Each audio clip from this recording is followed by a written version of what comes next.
Thank you, Dr. Singer. Good morning, everybody. For all of us, there's nothing more important right now than understanding the safety of elective plastic surgery during the COVID-19 pandemic. I will present the results of a survey that I'm writing up together with John Diaz and Robert Singer.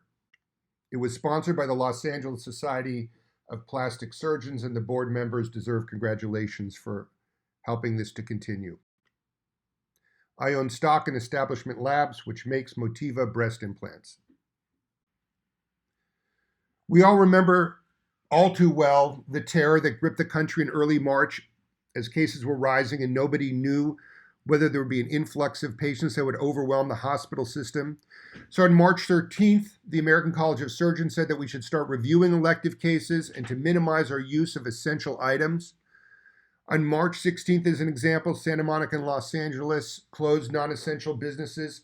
So did Beverly Hills, but they, in otherwise a verbatim identical release, also stopped all elective medical and surgical procedures. So there were a few days where you actually could operate on one side of a street, but not on the other side of the street. Then on March 19th, the governor called for a statewide cessation of non-urgent surgery. We remember the rationale for all of this. It was to halt the transmission of the disease, to save up on the PPEs, to make sure vents were ready for these patients, to make sure ICU beds were emptied. They converted even operating rooms to ICUs. Plastic Surgery Society stepped up by volunteering the use of their operating room ventilators and to donate PPEs. As states passed their peak, state by state, governors started to relax restrictions. On May 7th, our governor resumed delayed medical care, an announcement, but in response to a reporter said, by that I don't mean traditional cosmetic surgeries. That was never part of his official statement, but it was clear that that was his intent. So nobody started plastic surgery, or at least I don't know of anybody that started plastic surgery early in May. Most of that month was spent talking about when we would all operate, and just based on discussion with a number of members of the LA Society, it seemed that it was around May 15th to 20th that most people resumed operating, and by the end of the month, I think everyone had started operating again. And during those early weeks of May, there was a lot of concern about the optics if we would start operating too early. For instance, this New York Times story, no one needs a Botox in a pandemic, but some in Beverly Hills are now getting it. So we were all very cautious and didn't want to go ahead until we thought it was going to be safe. Indeed, safety was our concern, and this one paper hung as a cloud over many of us. It followed a group of postoperative patients in China who went on to have very bad cases of COVID. Now, it's not known whether they even had COVID when they came in for the surgery. Maybe they got it afterwards. But these were people who simultaneously were recovering from surgery and had COVID and had worse infections than you would have predicted for those procedures. Did this apply to plastic surgery? We don't know. We didn't know because these patients were older. They had very complicated medical problems. They were having big surgeries, but this was something that we were all worried about. At the start of the pandemic, President of the Aesthetic Society, Charlie Thorne, appointed James Furneaux as chairman of a task force on COVID, and they held multiple webinars looking at all issues of patient safety and put out very detailed recommendations. But still, even if everything was followed, we still didn't know how safe would it be. Would patients, with the few patients that were infected at the time of surgery despite negative tests, would they go on to develop serious infections? Would staff members get infected from one another, from the surgeon or from the patient? And might patients get infected from materials in the operating room, the circuits, ventilation, staff? So there was a lot that was not known. Well, there are only two papers out so far that start to look at these. One of these is in press right now in the Aesthetic Surgery Journal by Bill Adams and his friends in Dallas, looking at a surgery center. And there they had 300 cases that were done during the pandemic where there were no serious complications afterwards. Then there's a paper from Holland where they looked at a bunch of orthopedic surgery cases, and those had no postoperative complications from COVID. Though in both of these, the number of patients was small. They were not all tested. So there was still a lot that was not left answered. So we wanted to look specifically at plastic surgery, and we wanted to look at it in a single area. So between July 16th and July 24th, a 17-question survey monkey was set out. The surgeons were queried about their practice since reopening in May, which by then would have been 9 to 10 weeks. There were 112 respondents from LA County, and most of them were from Beverly Hills, Los Angeles, and Santa Monica, with a few from other outlying areas. What's notable is that this occurred during a time of increasing cases. To the left of this box in May is about when people started operating, and then the poll finished towards the right. And you can see in these daily case totals that this was during a rapidly rising time. This is important because when we look at these numbers, we know that this is not occurring. The surgeries were not happening during a period of quiescence. This is the daily positivity rate of tests. And even though this is related to the number of tests being done and the symptoms that people have, the daily percentage positivity is considered a very good predictor of whether the trend is going up or down. And this shows during the period that was surveyed that it was not a great time and that diseases were increasing.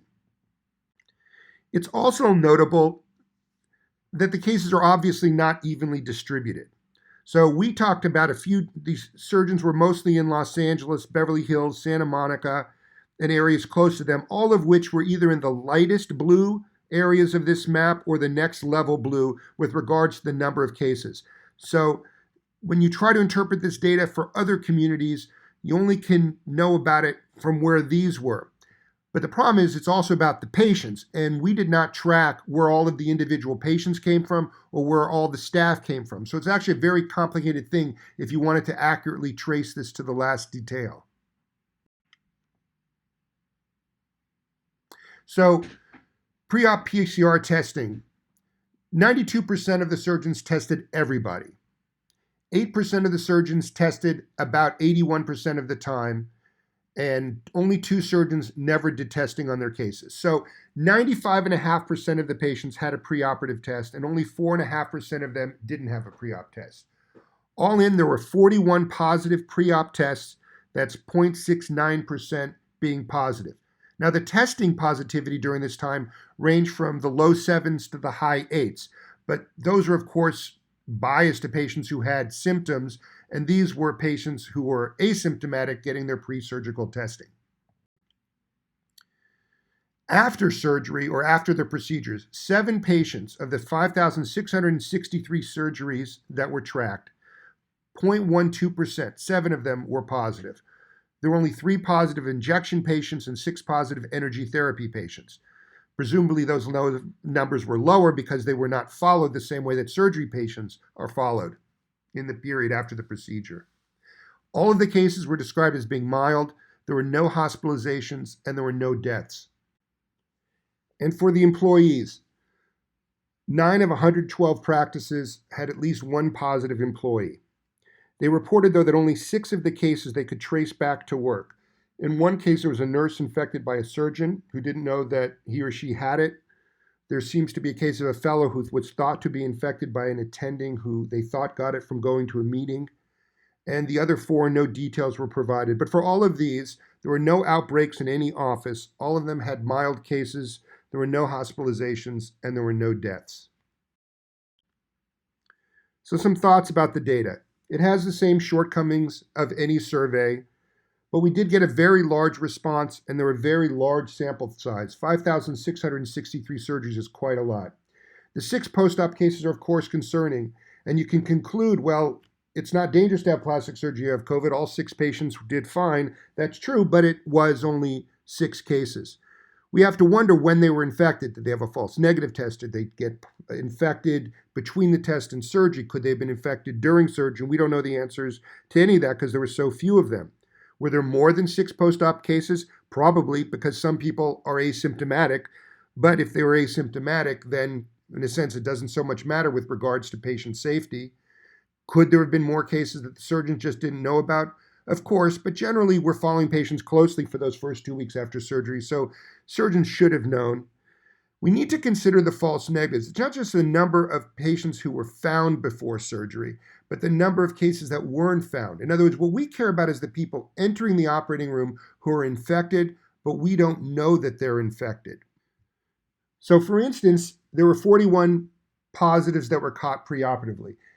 That means that if there's a 20% false negative, somewhere around 8 or 10 patients did go into surgery unknowingly. Were those these 6 postoperative cases? Were they different? But we don't, it's something that we just don't know. We didn't ask important demographic details or procedural details, all of which are important. But at the time we did the study, we just wanted to get as many people responding as possible, hoping that in future studies, more detail can be looked at. I believe that the Quad A and AAA should mandate collecting COVID data. We need these numbers in real time. We need to know that what we're doing is safe. We need to demonstrate it to our patients, and we need to be able to demonstrate it to the government. So in summary,